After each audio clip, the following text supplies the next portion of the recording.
بسم الله الرحمن الرحيم. الحمد لله رب العالمين، الصلاة والسلام على الأتمان الأكملان على المبعوث رحمة للعالمين نبينا محمد صلى الله عليه وعلى آله وصحبه وسلم تسليما كثيرا. أما بعد، فإن أصدق الحديث كتاب الله، وخير الهدي هدي محمد صلى الله عليه وعلى آله وصحبه وسلم، وشر الأمور محدثاتها، فإن كل محدثة بدعة، وكل بدعة ضلالة، وكل ضلالة في النار. أعاذني الله وإياكم من عذاب النار. أما بعد kumhimidi Allah subhanahu wa ta'ala na kumtakia sala na salam mtume wetu Muhammadin sallallahu alayhi wa ala alihi wa sahbihi wa sallam. Jambo la kwanza naihusia nafsi yangu na kuzihusia nafsi zenu katika masala mazima ya kumcha Allah subhanahu wa ta'ala. Hakika mafanikio mwanadamu yapo katika uchaji wa kumcha Allah subhanahu wa ta'ala. Baada ya hayo, ikiwa bado tupo katika muendelezo wa kupeana taaluma kuhusiana na masala mbalimbali yanayohusiana hii ibada ambayo tunaiendea sala ya tarawih, na leo biidhnillah ta'ala, ikiwa tupo katika muendelezo wa kuelekezana na kusomeana aqwalu za ahli ilmi kuhusiana na masala mazima yanayohusiana na sala ya witri. Na siku ya kwanza tumeona kuhusiana kisomo ambacho kinasoma katika sala ya witri. Kadhalika leo biidhnillah ta'ala tutaangalia hukmu qunuti alwitri fi jami'i ramadhana inda Abdul Aziz ibn Baz rahimahullah ta'ala. Ni ipi hukmu ya kusoma dua ya kunuti ya witri kwa mwezi wa Ramadhani wote? Na maelezo haya tutatoa kupitia al-Allama al-Sheikh Ibn Baz rahimahullah ta'ala. Bimaana masala haya ni mapana sana, lakini al-Sheikh Ibn Baz rahimahullah ta'ala yeye ameyakusanya na akatolea uchambuzi kwa ufupi.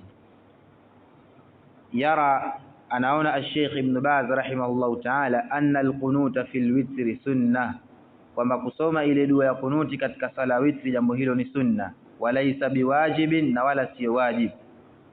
Wayajuzu fi'luhu fi jami'i Ramadhan, na inafaa mtu akaleta hiyo kunuti ya witri katika Ramadhani yote. Kama yajuzu tarkuhu ahyana, kama vile ambavyo inafaa kuiacha baadhi ya wakati.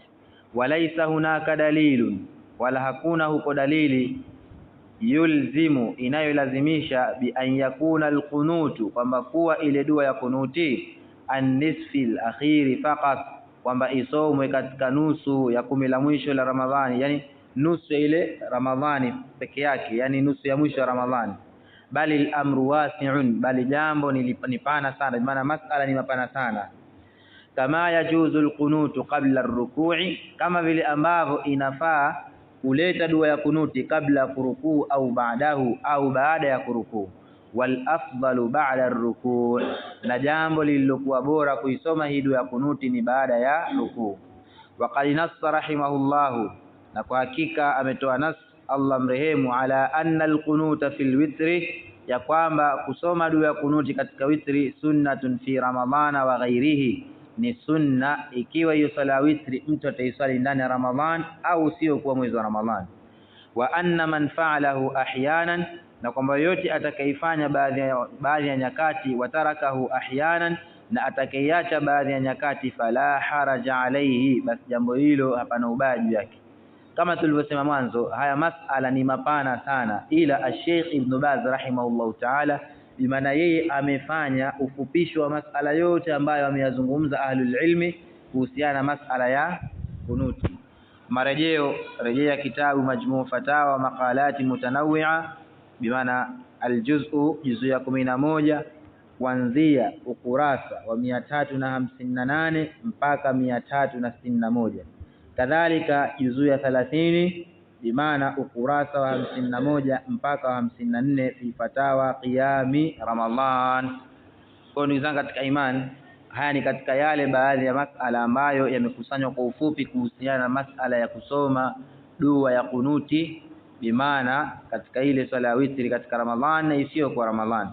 Na toka tuanze kuswali hapa tarawehe ndo mkaona kwamba ilikuwa haisomi ile dua kunuti kwa sababu masala haya ni mapana, lakini ufupisho wa masala haya ni haya ambayo nimeyataja hapa. Barakallahu fikum wa jazakumullahu khaira, wallahu ta'ala a'lam. Ima nimekumbuka jambo pia, wanataja ahlul ilmi dua ya kunuti ni ile ambayo iliyothibiti biidhnillah ta'ala. Kesho tutakuja hapo itolea maelezo. Barakallahu fikum wa jazakumullahu khaira. Subhanakallahumma bihamdik ashhadu an la ilaha illa anta astaghfiruka wa atubu ilaik. Jazakumullahu khaira.